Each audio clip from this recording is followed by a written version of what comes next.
Hello guys, good morning. ઉઠી ગયા છીએ આપણે સવારમાં વહેલા ઉઠીને કરી દીધા સૂર્યદાદાના દર્શન ને જલપરીને કરાવી લીધો છે નાસ્તો કરાવીને તરત જ નીકળ્યા ઓફિસે જવા માટે. અને ઘરની બહાર આવીને જોયું તો રોનક એક્ટિવામાં તેના ડોગીને લઈને ઊભો હતો. એને મળીને નીકળ્યા એક કસ્ટમરને મળવા, કેમ કે આપણે મિત્ર કરી છીએ લોનનું અને કસ્ટમરને મકાન બનાવવા જોઈતી હતી લોન, તો કીધું હાલો આજ મળતા આવી. કસ્ટમરના ગામમાં પહોંચીને જોયું એનું ઘર અને એ જોઈને નીકળો એની બીજી પ્રોપર્ટી જોવા જેની આપણે લોન કરવાની છે. ફાઇનલી ત્યાં આપણે પહોંચી ગયા છીએ ને કસ્ટમરના મકાનનું કામ અડધું પતી ગયું હતું ને અડધું બાકી છે.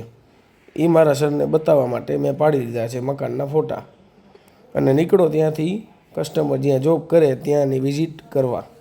ફાઇનલી કસ્ટમર જ્યાં જોબ કરે છે ત્યાં આપણે પહોંચી ગયા છીએ ને વિઝિટ કરીને નીકળ્યા ઓફિસે આપણી જવા માટે. રસ્તામાં નડી ગઈ છે ફાટક. હેલો ગાઈસ, આપણે રાહ જોઈએ છીએ ફાટકની વાર છે.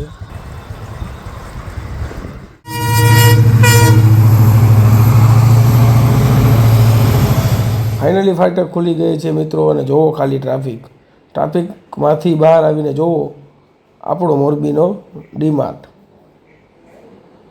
ને ફાઇનલી ઓફિસની નીચે પહોંચીને બેઠો ત્યાં એક મિત્ર મળી ગયો, એની સાથે બેસીને પડી ગઈ સાંજ. હવે જાશું આપણે ઘર બાજુ ને હવે આપશું બ્લોગને વિરામ. ફરી મળી બીજા બ્લોગમાં. જય માતાજી.